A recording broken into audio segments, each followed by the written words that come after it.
bersyukur sekali dan ini yang menjadi kagum buat saya karena tim kepolisian dari Polsek Metro Setiabudi cepat sekali, tanggap sekali, sigap sekali. Ini di luar dari perkiraan saya sebenarnya. Seperti yang pernah saya katakan sebelumnya, ini pengalaman saya pertama dan mudah-mudahan ini menjadi inspirasi ya buat semua masyarakat untuk lebih berhati-hati. Namun saya mau mengucapkan banyak-banyak terima kasih, apresiasi setinggi-tingginya kepada Polres Jakarta Selatan, khususnya Polsek Metro Setiabudi, buat bantuannya, buat kerja kerasnya, karena ya hari ini teman-teman bisa melihat sendiri mobilnya utuh, walaupun saya belum lihat ya nanti sampai dalam gimana. Jangan sampai setirnya hilang. Kemarin Pak Kapolsek juga sudah setirnya hilang, bercanda. Tapi sekarang kita bisa lihat sama-sama mobilnya utuh, baik.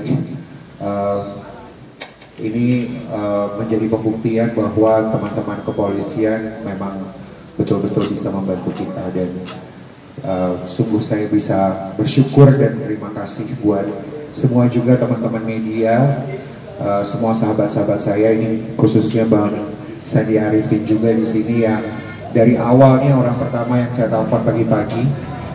Saya lagi syuting pagi-pagi Ambiar waktu itu, dan Bang Sandi langsung bilang siap, ini kita langsung melapor ke Polsek Setiabudi. Itu aja.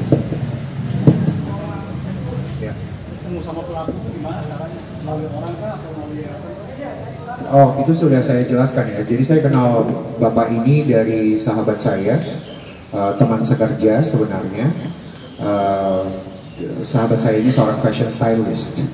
Jadi Bapak ini dipakai sesekali, bukan supir pribadi. Sesekali dipakai untuk pekerjaannya teman saya kalau memang lagi sibuk sekali dipanggil. Makanya kenapa saya bisa menerima supir ini, karena dia punya kepribadian yang baik katanya. Jadi tidak pernah ada kasus, tidak pernah ada masalah. Dan tentunya sahabat saya ini mau menolong saya karena kan teman-teman tahu kalau saya baru pulang dari Korea kemarin, 16 hari saya di Korea. Waktu saya pulang, supir saya yang lama mengundurkan diri sebelum saya pulang, maksud saya. Jadi sampai di Jakarta saya cuma bilang sama manajemen saya butuh supir karena hari Senin saya sudah kembali ke TV. Nah, supir inilah di hari Selasa tanggal 19 September mulai kerjanya sama saya. Gitu. Dan tadi kan udah ketemu lagi nih, mungkin ada perubahan apa di dalam diri ketika melihat tadi pelaku? Perubahan apa maksudnya? Ya perasaannya mungkin seperti apa? Perasaan saya atau dia? Perasaan saya. Iyalah.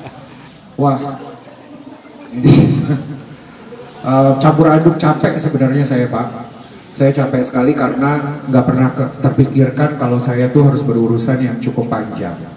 Yang membuat saya juga capek tuh maksudnya saya sebenarnya nggak mau berurusan dengan kasus seperti ini, tapi mungkin dengan kejadian ini bisa jadi inspirasi kan buat semua teman-teman untuk lebih berhati-hati.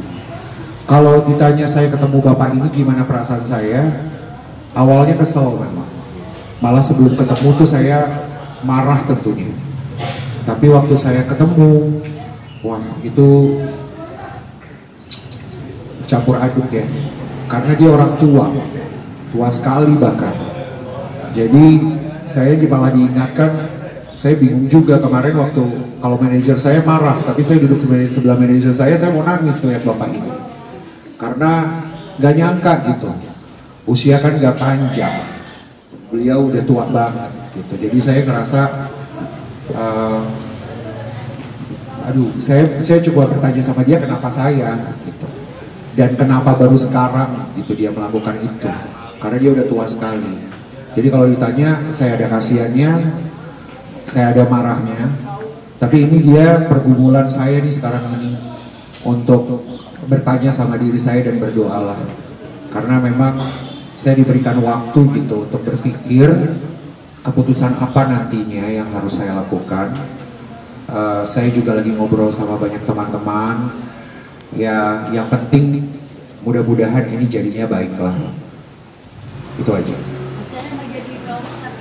yang direkomendasi sama orang lain? Nah, pertanyaannya bagus banget, Mbak. Tadi siang saya pulang dari syuting, saya kan punya karyawan, seorang stylist juga. Dia merekomendasikan supir dari teman mamahnya. Kalau ditanya trauma, saya ada traumanya. Tapi saya tadinya mau gini, ntar dulu ya saya mau telepon Bang Sandi. Masa mau kalau urusan karyawan baru saya harus telepon lawyer saya, kan nggak lucu. Tapi kalau ditanya trauma, sebenarnya pasti nggak bohong ada traumanya, Mbak. Karena gini, saya tuh kemarin berpikir, saya tuh nggak mau tinggal di rumah, saya mau tinggal di apartemen biar aman. Dan juga supaya dekat sama stasiun televisi saya. Tapi karena saya berpikir kalau tinggal di rumah kan langsung pagar keluar gitu. Ini tinggal di apartemen tetap juga kebobolan. Jadi kan sebenarnya yang saya harus introspeksi adalah saya dan manajemen saya. Berarti kita harus buat SOP dan cara menerima karyawannya harus jauh lebih baik lagi. Nggak bisa cuma KTP, nggak bisa cuma SIM. Ternyata harus kakak, harus difoto orangnya, bahkan survei dulu rumah orang itu di mana, beneran nggak rumahnya di sana. Ini pengalaman besar nih buat saya sekarang. Nah, tadi siang saya ditawarkan tersebut, saya nggak mau hidup dalam trauma sebenarnya, karena saya butuh. Saya nggak bisa kerja sendiri, Mbak. Saya percaya kalau sukses itu nggak karena sendirian. Saya punya tim, itu karena saya percaya saya bisa jadi sekarang karena saya harus juga jadi berkah buat banyak orang. Nah, saya mau lagi sebenarnya, makanya tadi siang saya bilang, oke, baik, coba deh kita temui, mungkin saya bisa punya supir lagi.